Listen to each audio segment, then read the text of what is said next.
On this week's episode of The Deep Life, we had the pleasure of sitting and speaking with Logan Gelbrich. This was such an insightful conversation. I really think you guys are going to love it.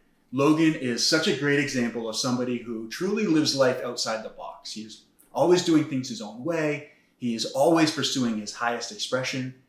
And in talking to him, it absolutely shows. He's a former professional baseball player. He's an entrepreneur. He's a public speaker. He's a consultant. He owns Deuce Gym in Venice, California. He's also the author of an amazing book called Going Right, A Logical Justification for Pursuing Your Dreams. It's a book that we both loved. We read it immediately when it came out. I think we both took so much out of it. I know it had a profound impact on my life. And having the opportunity to talk with Logan and kind of get deep on some of these concepts was amazing. It's really interesting to kind of hear his stories and kind of where some of the information came from. Humans are, we're such a herd species. Everybody wants to conform and kind of take the easy route and go with the group. And what he's proposing in the book is to go the other way. When everybody's going left, to go right and kind of forge your own path. I know, isn't that great? I love that. I love the analogy. Yeah, great analogy, great symbolism. And he breaks it down so well throughout this podcast. Yeah, I think you guys are really, really going to enjoy it. The stories are great. It's so much fun. Yeah, so let's get deep with Logan Gelbrich.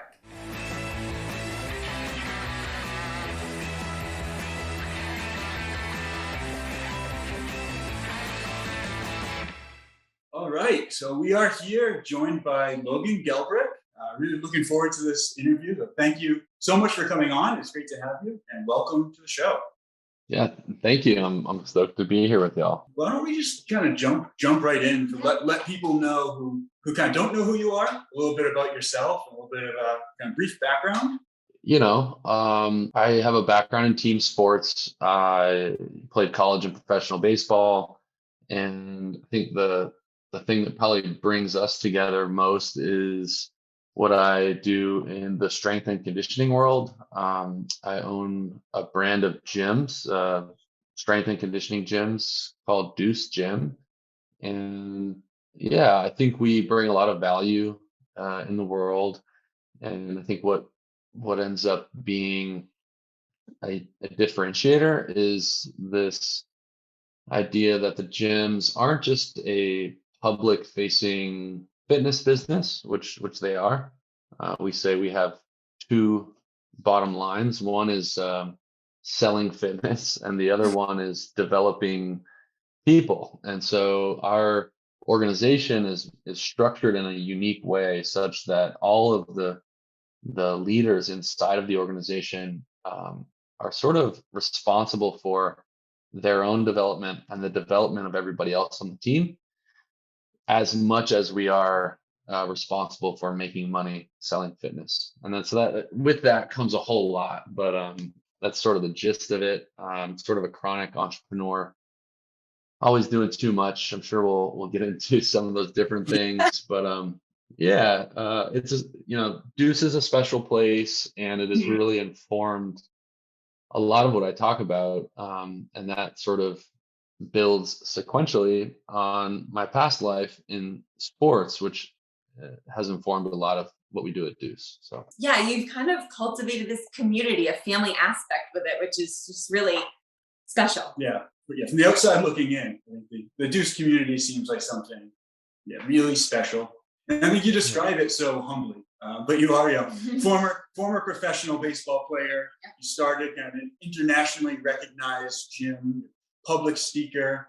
And really the thing we wanted to kind of lean into the most today is you're also the author of a really, really good book called Going Right, which is something that I feel like, we definitely found at the right time. Yeah, it was when you first wrote it 3 years ago, I think it was, right? Yeah, came out in 2018. So yeah. Time flies. In my mind, I'm always deleting the 2 years of the pandemic. So I guess that was 3 years ago. Doesn't mean anything anymore.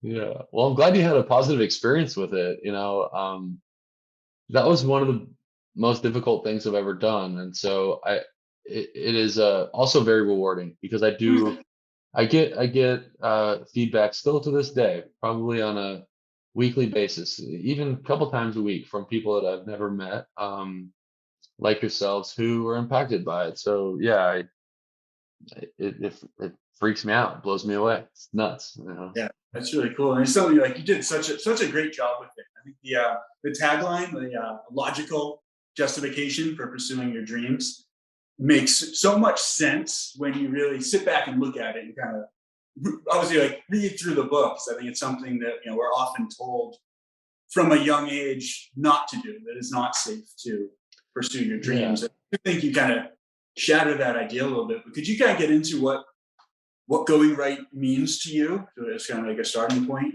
and what that Yeah, is.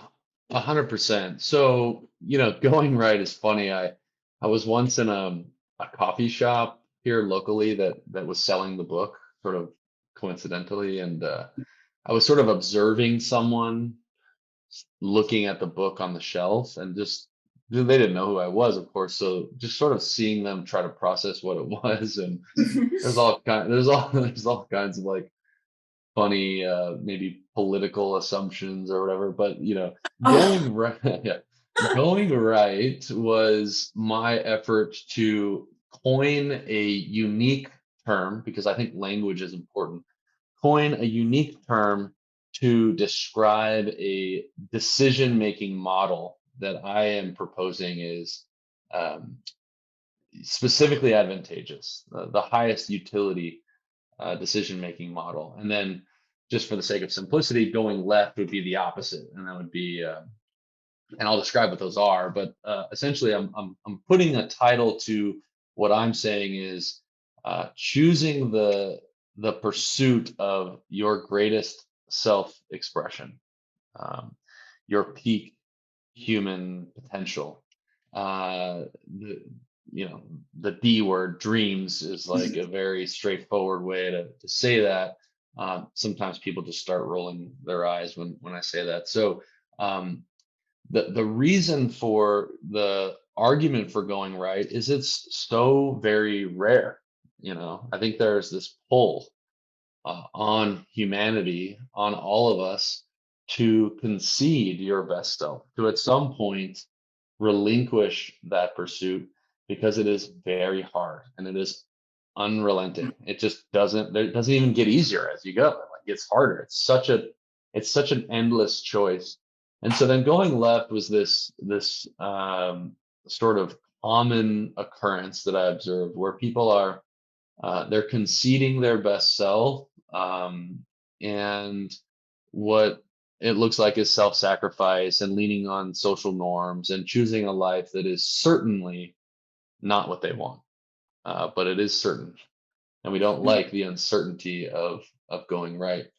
And so I appreciate that you appreciate the subtitle of the book, because for me, that was the whole point of the book. You know, just to give a quick, because I can talk forever about this, but just to give a quick like insight into why this was even done was I perceive that there's no shortage of emotional reasons to pursue your dreams, like especially in the United States of America, any free first world country.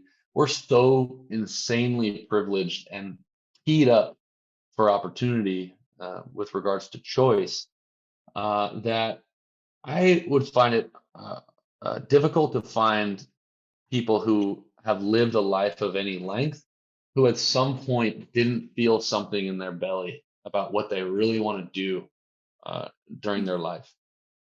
And the joke I made back in the book tour days was like, if those emotional reasons were enough of a driver to pursue your best self, then you would only need to watch like Rocky 4 once, or you would only need to attend one high school pep rally, and that's it. You watch Independence Day one time and you're going for it, right?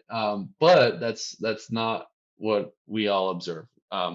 Life is long, and motivation is not nearly a sustainable enough fuel source for the types of journeys that I'm proposing we ought to go on. So that's how we got there. Um, there's many specifics to that, but I'm trying to not talk my way through your whole show here. No, That's fine. Yeah, we brought you here to listen to you talk. Yeah, cool.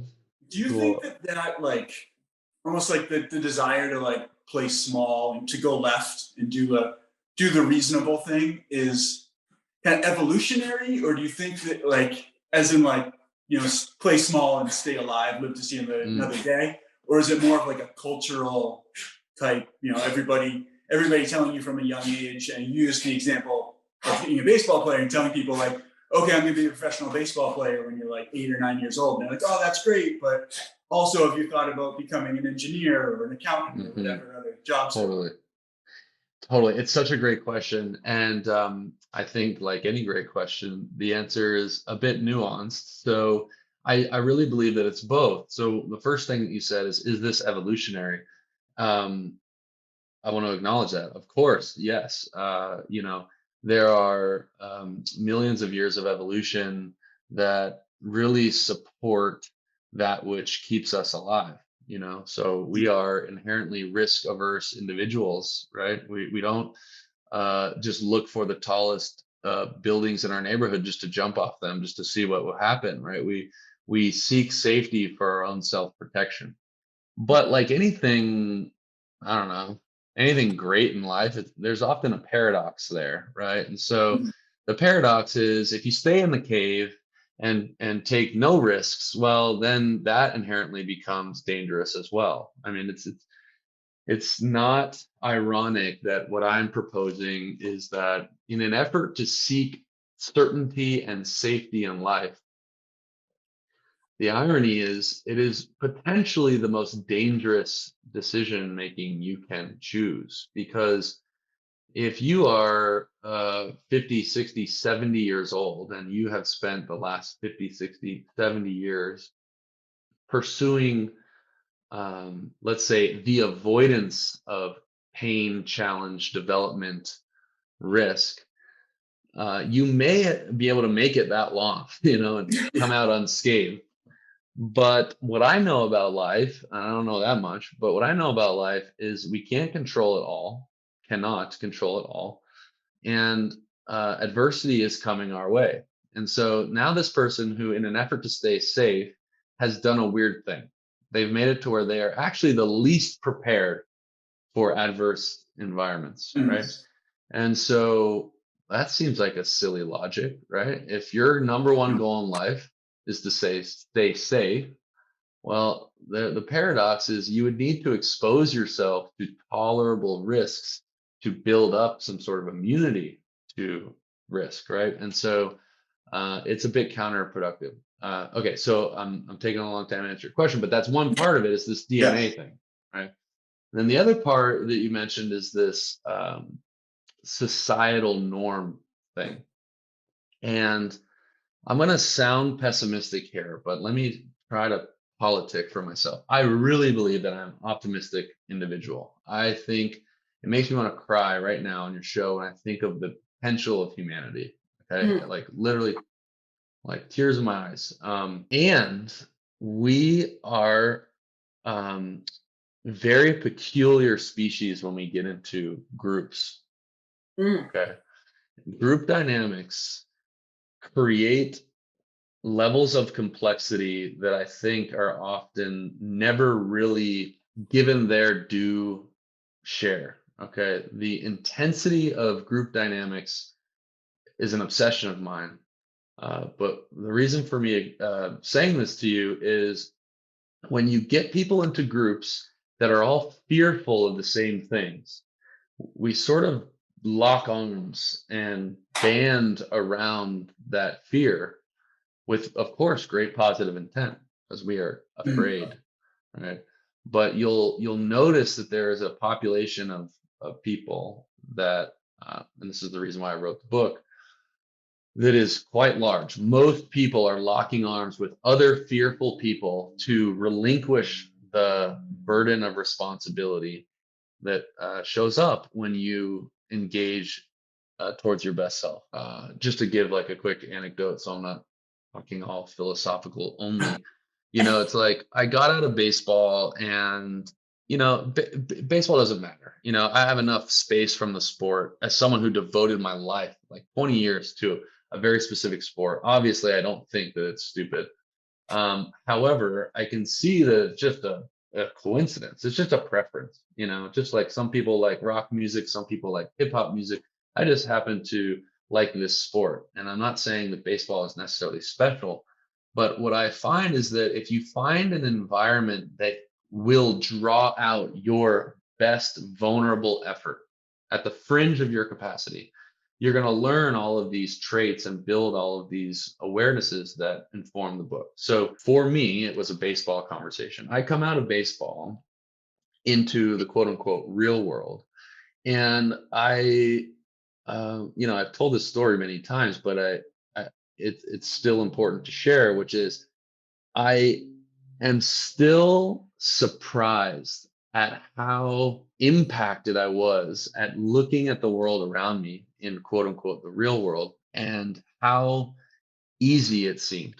And I don't mean to sound egotistical when I say that, because look, life is full of challenge. I've had more challenges than I could have ever predicted after baseball. I'm not saying it's a slam dunk.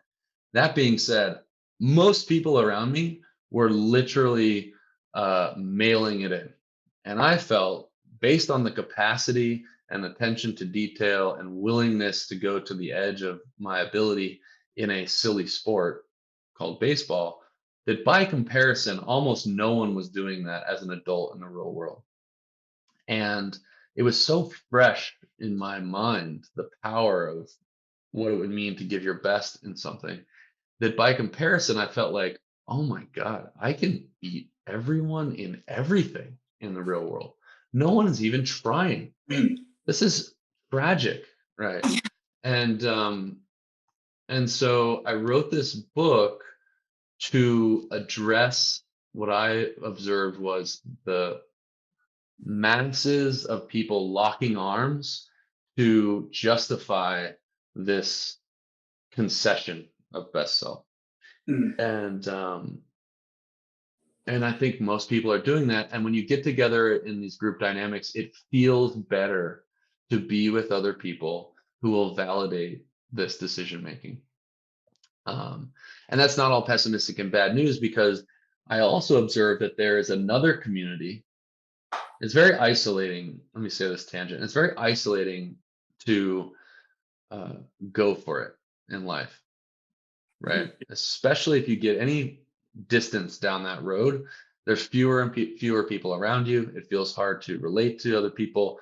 It's very vulnerable, a lot of failure, etc.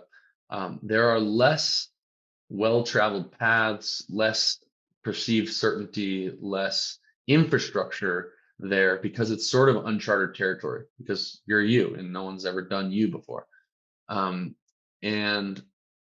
what I observed is there is a community of people there. It's smaller, but they too will lock arms, and one of the most, I'm going to try to not do like a name droppy thing, but one of the most profound moments that I had there was I was in a, sort of like one of these prestigious LA celebrity homes, so to speak, in like a training environment. And it would be silly to name the names. I won't name the names, but it's sort of like you look around the room and everyone is in the Hall of Fame of their respective thing. Sure. From music to sport to business to Hollywood to the whole thing. And you're like, why do these? And as a normal civilian, as a regular person, the only one in the room, I'm like, why do these people hang out with each other? Is this just like a celebrity thing? Like what's going on here? And what I realized was that it's not like, oh, I'm a celebrity, I can only hang out with other celebrities or whatever that is. It's like, I can only relate to people who are willing to go to their edge of their ability. Yeah. And this is the room that I am nurtured in. And I was like, you know what?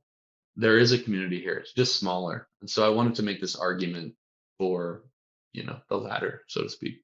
Yeah, that's so interesting. Yeah, it really is. I feel like the first example you gave of sort of like everybody just throwing up their hands together and like, oh yeah, life's hard. We're just gonna kind of struggle together is something you kind of like think about and see all the time. But to kind of know that on the other end is people kind of really pushing it and doing things that nobody else is doing, and that they can find a community of like-minded people, even though the ventures are all different and the pursuits are all different.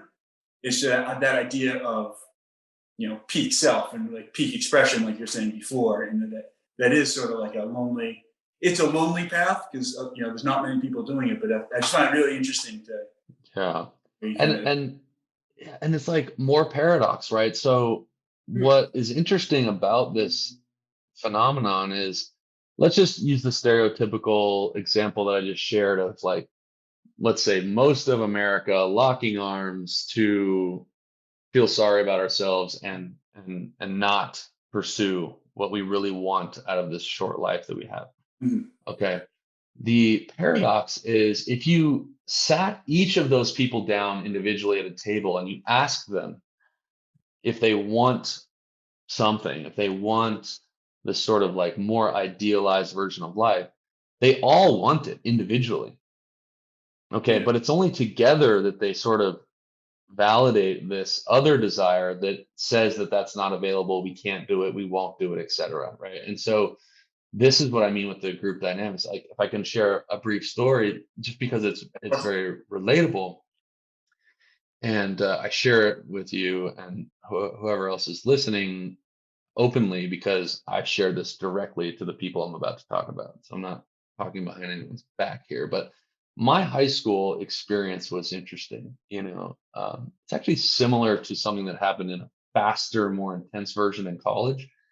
And I think it's a case study for group dynamics in general. Okay, so my high school experience, I went to like a small private little Catholic high school here in Santa Monica, and it wasn't like prestigious or anything, but generally speaking, the coolest thing you could do at that high school was complain about the high school. Mhm. It's so lame. It's not even. And everybody, oh my, so dumb. Like, can't even believe, like, our football team sucks. Of course, the pep rally sucks. Okay, that type of downward spiral conversation. That was the coolest thing you could do. And there's 100% of kids on board with that conversation. Very cancerous behavior. Okay. Now, do you think myself or any of the other students at that school wanted to have a poor high school experience? No, not one. Okay. But given the choice, the easier of the two things is to complain about this thing and to point the finger, place blame, etc. Um, dilute responsibility, etc. And I went and spoke to the whole student body, and I told them this exact story. Oh, Um, and I said, well, the prize you get for that type of behavior is it feels a little easier right now. But the prize you get is, this is a miserable high school experience. Congratulations. Mhm. Right?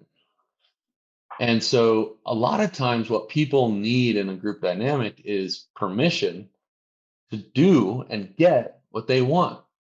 And unless that's modeled to you, you will not, you're too afraid to do that. And what I observed was, freshman year, sophomore year, junior year, that was the experience. And then senior year, we had a special group, a small, just like everything else in life, a small, motivated, high performance group of people decided, you know what, I think maybe let's not let this be our high school experience. And we decided to just lead like a different conversation. Like, could we like make it cool to take responsibility for this Mhm. environment?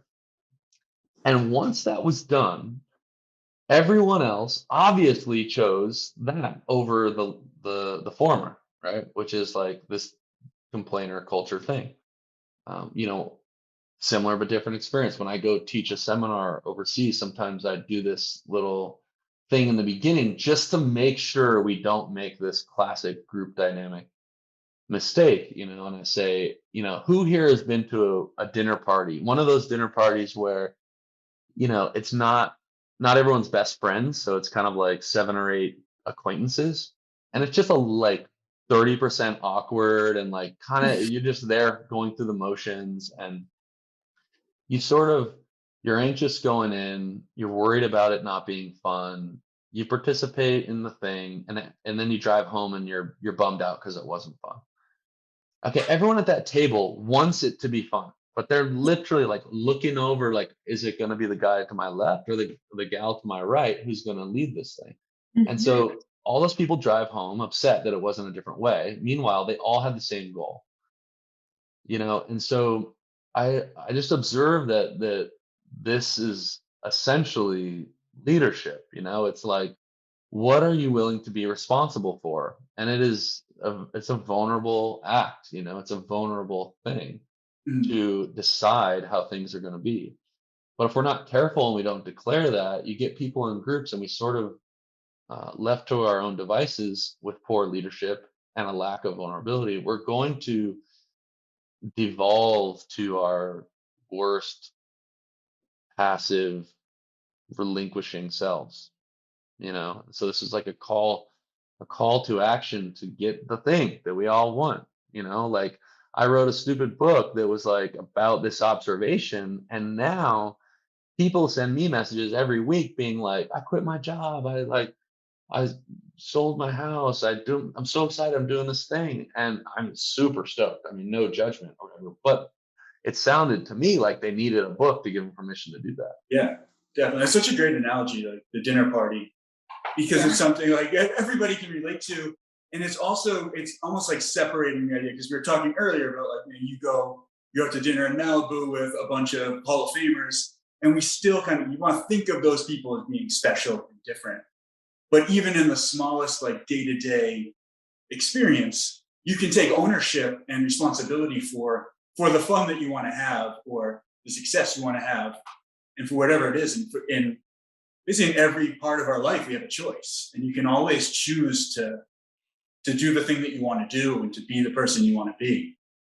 So I think it is important, I think, to make that it's not just the special people. It's like every single person has the opportunity to be the best version of themselves. And I think that's what we did such a great job in the book of kind of explaining away the other option. You're not going to benefit at all from not being the best version of yourself. Totally. And Yeah, and I will say, I mean, I didn't quit my job right away after I read your book, but it was kind of close after. So we read the book like right when it came out 3 years ago, and I was first edition. yeah. thank you.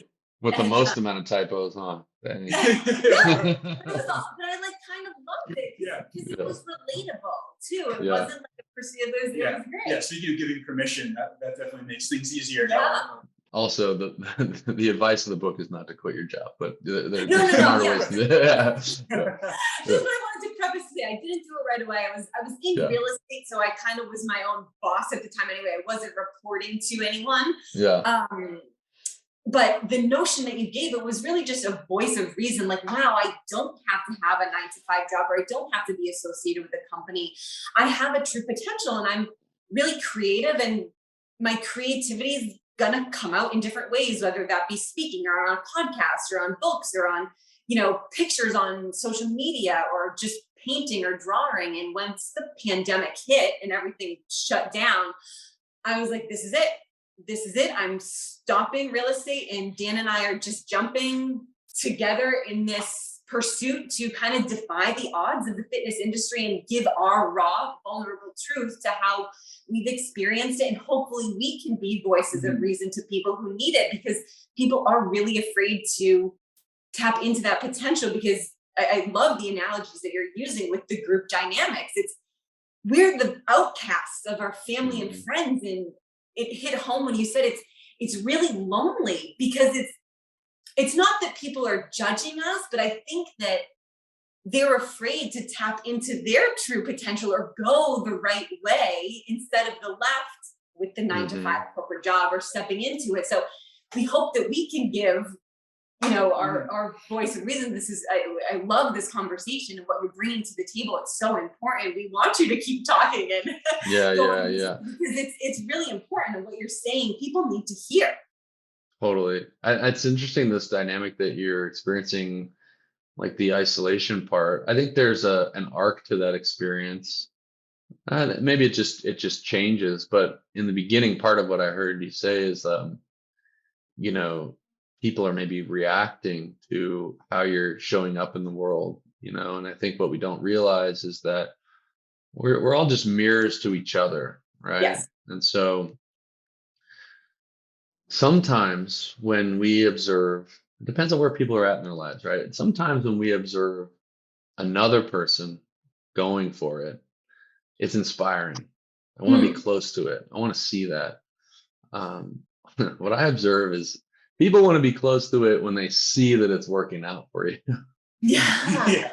Okay. Yeah. But in the beginning, when it's uncertain, it can often just be manifested as anger or frustration, Yeah. which isn't really real. It's more like, I'm frustrated because you're doing it and I'm not. And I don't know what this Mhm. means about me. Hmm. Fitness specifically is extra introspective. I mean, you can't drive past a gym without someone making a complete judgment about themselves, the gym, and everything in between, because it's just this giant mirror. And so a lot of people, I think, perceive others going for this vulnerable thing as a mirror to their own lives, their own thing, and sometimes it can feel threatening. Yeah. you know. Yeah. Yeah. And it took me a while to realize that. It's like, all right, Mhm. I'm just going to keep doing me, and I do not need outside praise or validation. I have to just keep going. Totally, Yeah. totally. That's something about like passion and like finding your passion and doing the things that you're passionate about is you get that like intrinsic motivation where you don't need to look outside of yourself because you know what it is that you want to do and why you want to do it. And that can be so empowering for people. Totally. I think there's a lot of danger in oversimplification, like, I mean, think about the two choices I present in the book. I mean, ultimately, if you read the whole thing, I'm actually arguing for a third choice, right? Because the original model is like, uh, the perception is behind door number one is insanity, right? And behind door number one is the most risky, lowest chance for survival, insane, extreme, follow your dreams option. That's option number one. Okay, cool. And then option number two is safe, secure, um, you know, well traveled, supported, obvious, logical. It's like, okay, well, if those are the two options, then of course I choose the logical one. What do you mean? Right? They're like, of course, I'm not a psychopath, right? But what I'm saying is like those aren't the options. So that's not the real scenario. And so the reason for like bringing the reason and logic over from this one perceived door number two, is like a new truth. It's like the third option. It's like, you want safety? I'll show you what safety looks like.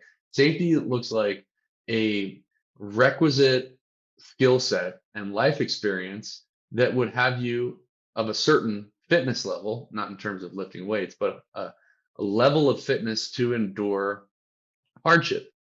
And if you've never done anything hard before, life's going to kick your ass, right? And Yeah. so if you're right, and so now it's like nuance. Okay, now on the, talking about this third option, when it comes to like the passion thing, it's not just follow your passion and everything works, right? It's like, in the right environment for the thing in which you are passionate about, you would need to execute on real down to the bone best practices, process, organization, things that look like behaviors from over there in the 9 to 5, Mhm. evil 9 to 5 world, right? It's like it is a true like marriage of both, right? It's not trying to be exclusionary of these things. And I think that like going right as I'm proposing it looks a lot like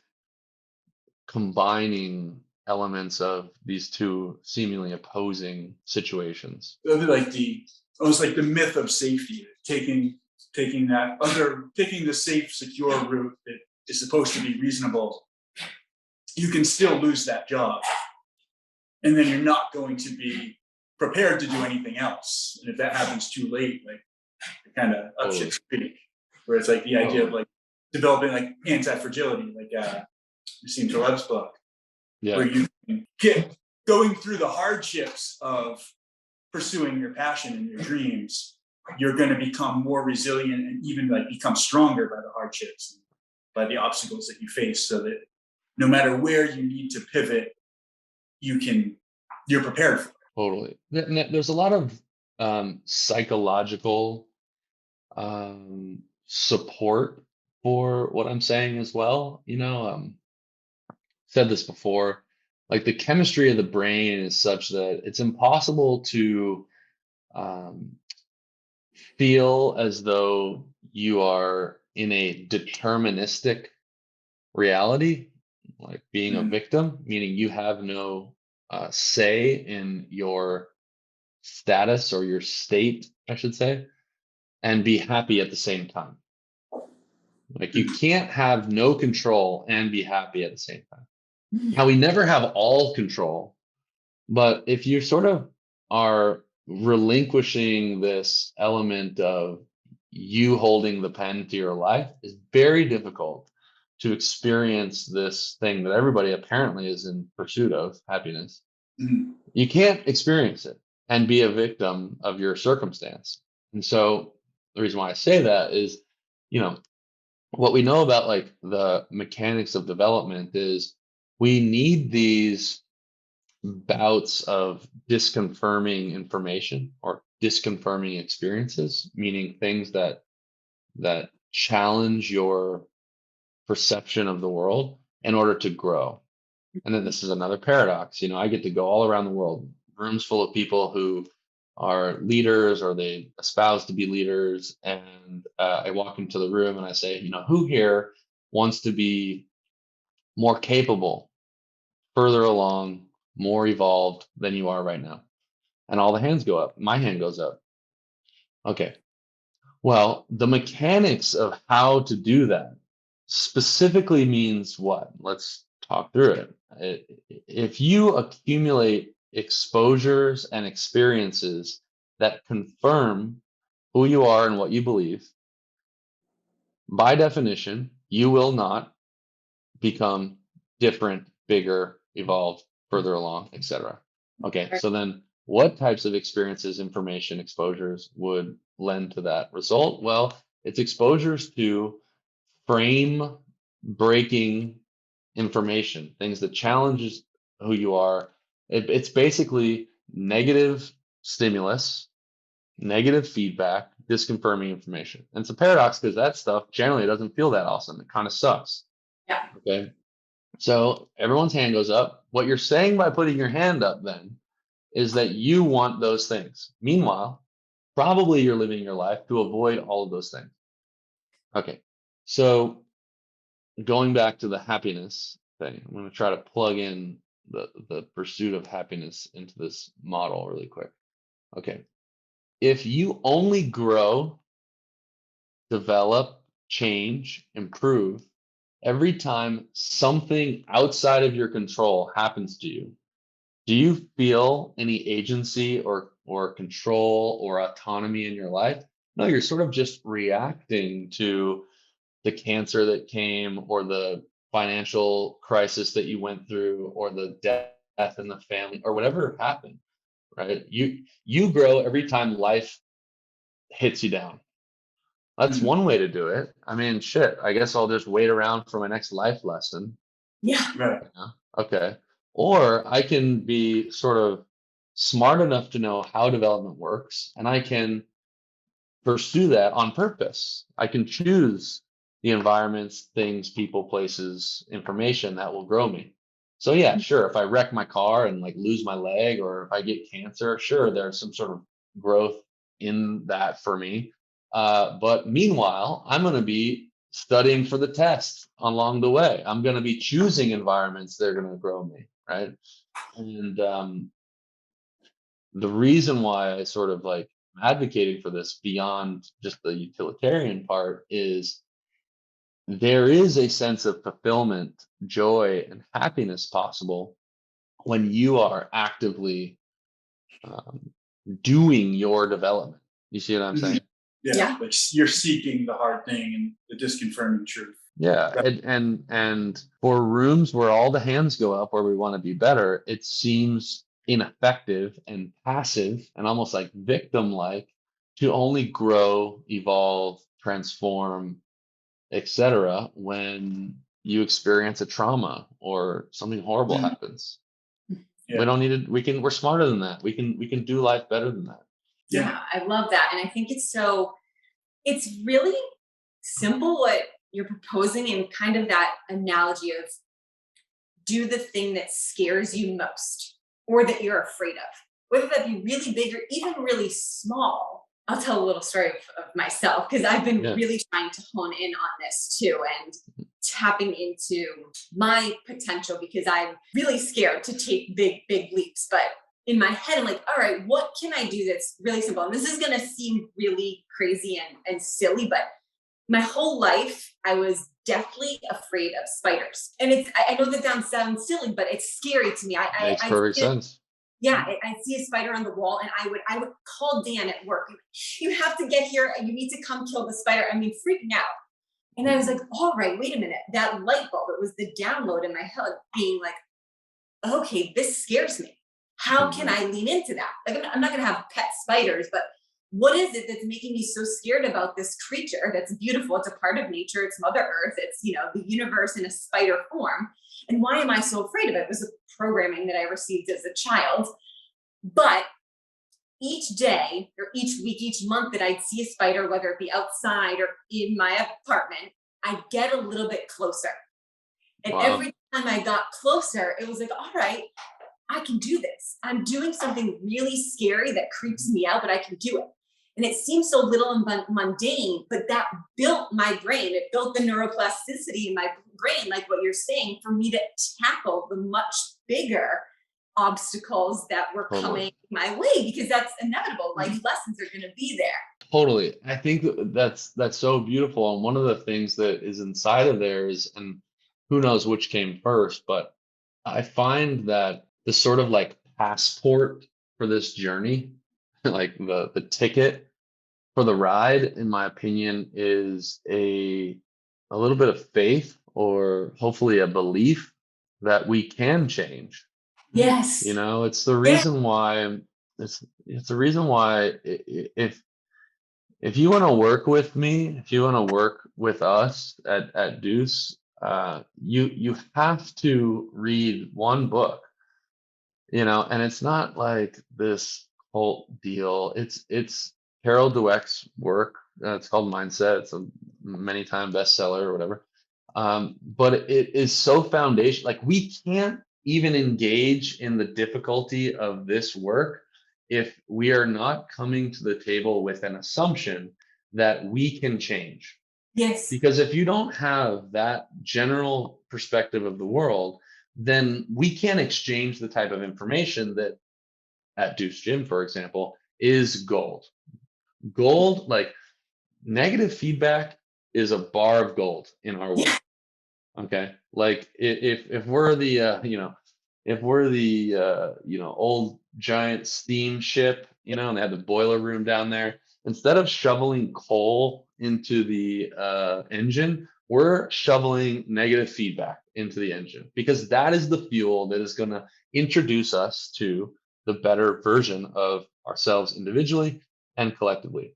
Now, this is all Carol Dweck's work, so I'm not saying anything new here, but if you have, she calls it the fixed mindset, right? So she generally just bifurcates the world into two perspectives for the sake of simplicity, just like going right, going left. Okay, so she's saying there's generally two worldviews, this fixed mindset, okay, which generally assumes that our traits are generally fixed. Our characteristics are generally set in stone.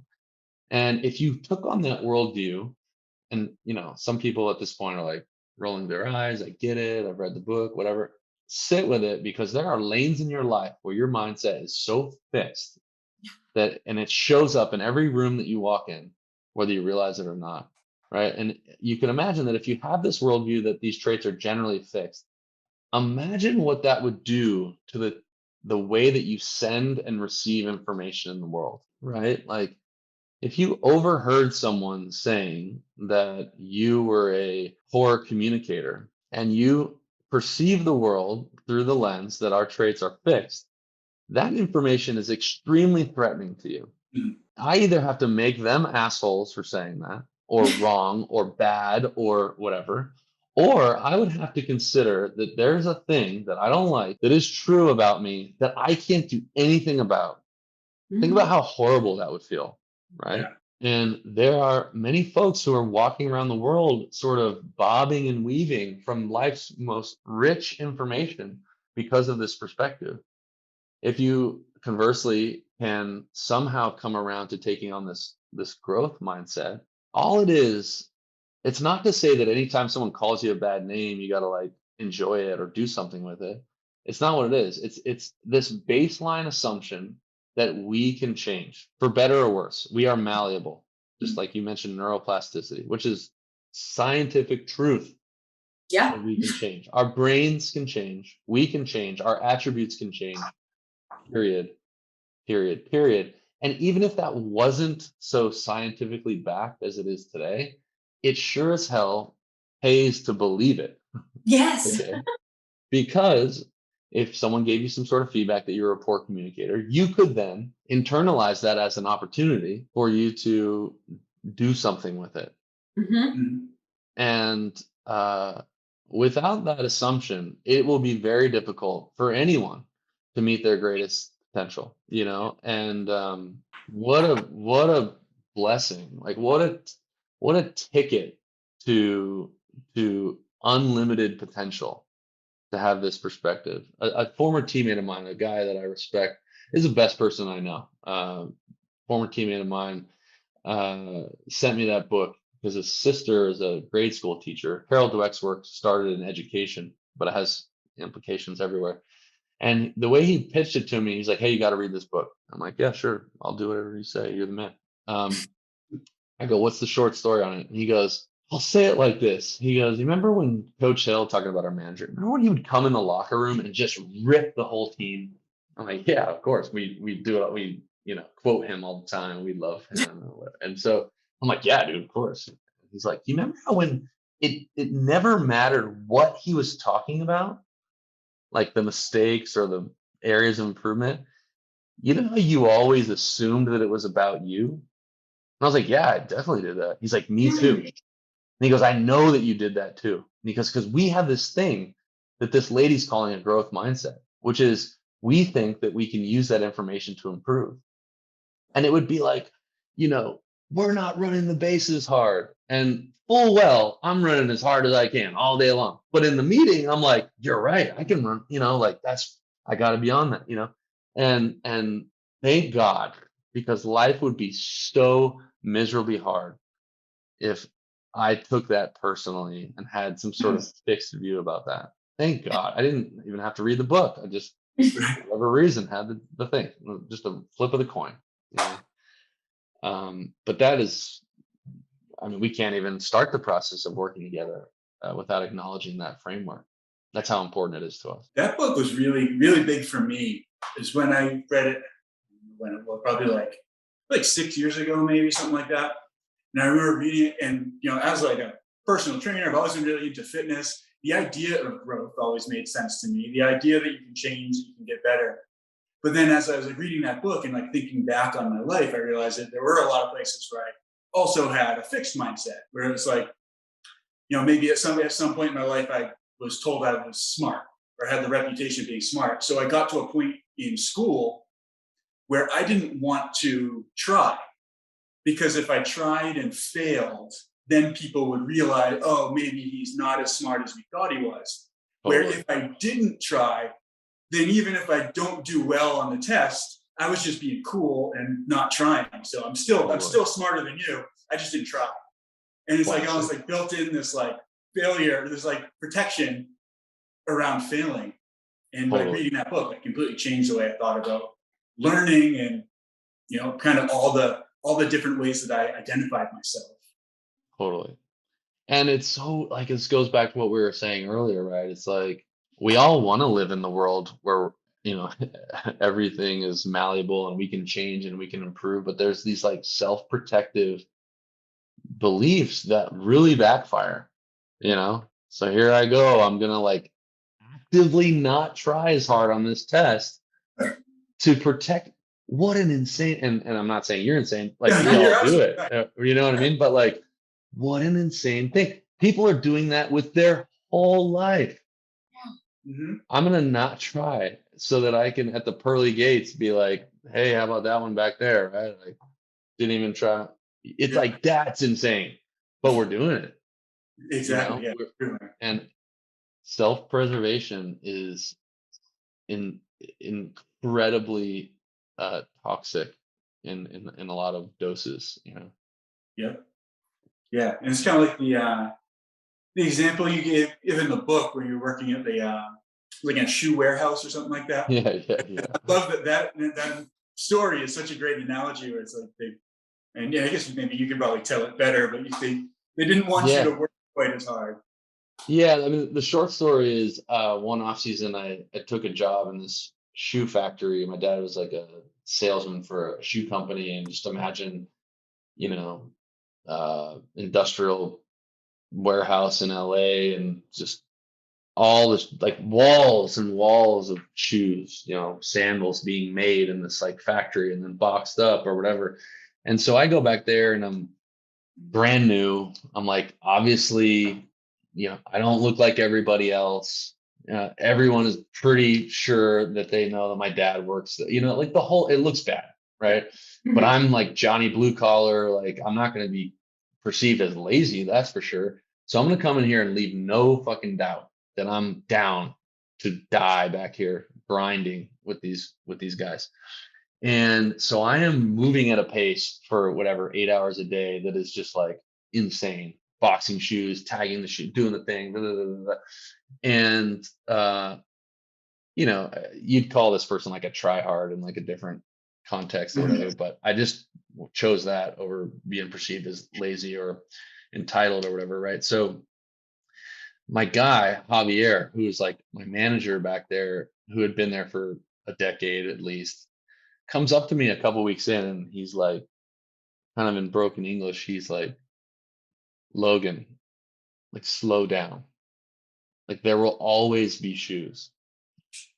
And I remember being like, okay, I'm hearing what you're saying. This is all in my head, of course. I'm like, I'm hearing what you're saying, but like, will there be? You know, like It sounds profound until you. because where I come from, you know, you're competing against someone, and usually there's someone willing to try harder than you. And I can't really think of a lot of environments, at least ones that matter, where you can actively do less than your best, and that is not a problem, right? And so I'm like really jamming up my worldview, and according to him, that was absolutely true because every day he'd go to work and there's always shoes.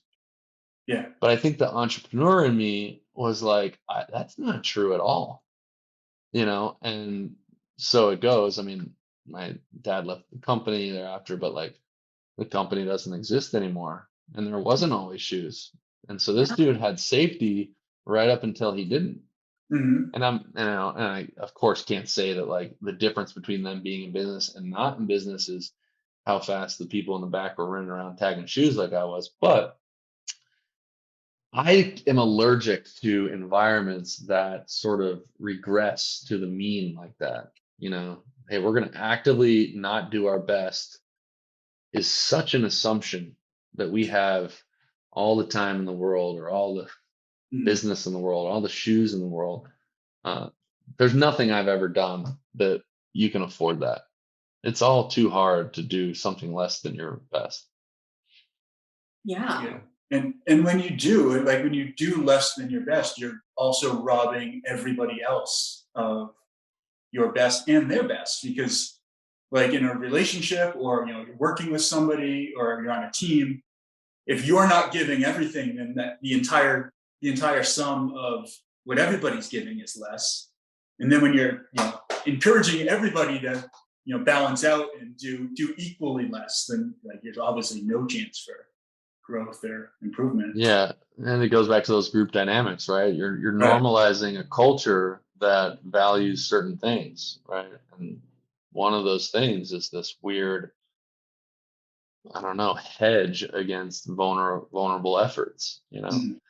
A lot of what I talk about these days in terms of like building the architecture of what are called deliberately developmental organizations, like organizations that improve by their own nature, is you need to build the container, or basically the culture, or the space, if that's not too hippie of a word, right? The create and hold the space such that all of the individuals who are participating in this group feel safe enough. There's enough of what we highlight as one, trust, and two, willingness to try your very best to go to the edge of your ability. Because as a vulnerable act, and at your edge is more incidences of failure. Okay. So if you talk about performance in a group setting, I sort of back it all the way up, take 100 steps back and say, okay, what does that mean? Well, since we can't perfectly control for the outcome, then what we need to do is create the best chances for success. Well, if you want to create the best chances for success, maybe most foundational to that is that you create a culture where everyone can try their best. Yeah. And Right. it seems obvious, but most workplaces are not that place. Mm. It seems too risky, not worth it, dangerous. You'll be shamed, consequential for you to express yourself on that level. Most workplaces, low performance workplaces, are a place to not get in trouble, and that's a low performing environment. Yeah. Yeah. Yeah. I think that's, Yeah. I think we could let's end it on that. Yeah. Because I think that, Yeah. Absolutely. Yeah. I love that. I think that you've given me so much more to think about, but I also think that our listeners are going to resonate so much with it. And like I said, the message of going right. I mean, it's simple, but it's hard, and it's beautiful and challenging, and it's all about change. I think that that's growth. so imperative. But are there any parting last words of wisdom that you want No, to share? yeah, I don't know. I think that sometimes it's a lot to digest, like we talked about a lot today, and also maybe some of it could feel like there's more to learn, or there's more to hear, and like there is, Mhm. but I think that sometimes people are stuck in the details. Okay. And this is everything we talked about today is a phenomenon of forward progress. Okay, so this doesn't happen in a vacuum, like with the door closed, like in a journal. Everything we talked about today happens in the real world, Mhm. taking real action with real people, real efforts, real failure, circle back, do it better next time, et cetera, et cetera, et cetera. And the sooner you're willing to do that, the sooner you're on your way. And I think a lot of people keep this hypothetical for a long time. I love podcasts. I'm not taking a jab at podcasts. And there's probably people listening to this podcast who perceive that they are going to podcast their way to the change that they want. Yeah. Like, For sure. don't Google my name or someone else's name and then listen to 12 more before you can start. Just start and then keep learning and go and go. And we have this saying at the gym that helps our culture on our team, which is observer is not a role. So there's no role here for watching, Mhm. making sure everything's good. I don't have a job for that. Right. So you got to participate, and participating means trying hard, failing, do it again, try hard, fail, do it again. Yeah, I love that. We talk about this all the time, because I feel like we were stuck in that maybe a couple years ago before we took this leap to, start the company, start the podcast. Like we had talked about doing the podcast and we were petrified, but we kept reading books. We kept listening to podcasts. We kept like exactly what you're saying. But until we did it, we didn't realize like, okay, we can do this. And this is worth the while, even though it was really shitty at the beginning and it was hard and scared the living crap out of us. But you're absolutely right. It's not going to come without the actionable steps. There's only so much journaling you can do unless you 100%. Go and do it yourself. It's like the next tolerable step, you are probably, like you said, probably embarrassed by the first iterations of this. A spoiler alert, all three of us are going to look back at this interview 5 years from now and be completely embarrassed by it. But right now, this is exactly where we need to be. Right. And I'm going to get better and you're going to get better and we're all going to do it better. But you're participating. Not many people can say that. Absolutely. What a beautiful way to end the podcast. Logan, thank you again for joining us. Thank you. Let's do it again. Yeah. We will definitely link your book in our show notes, but is there anywhere else you want to direct people to go before we let you off? Yeah, you can find me on Twitter and Instagram at Functional Coach. And then we have a lot of educational resources. Some of them are free. Some of them are expensive. A lot of them are in between. Great. deucegym.com/university. And we'll put that in the notes as well. Course. Yeah, all the stuff. So I really appreciate you having me on. It's awesome. Yeah, thank you. Man. This is great. Yeah, cool. All right, y'all.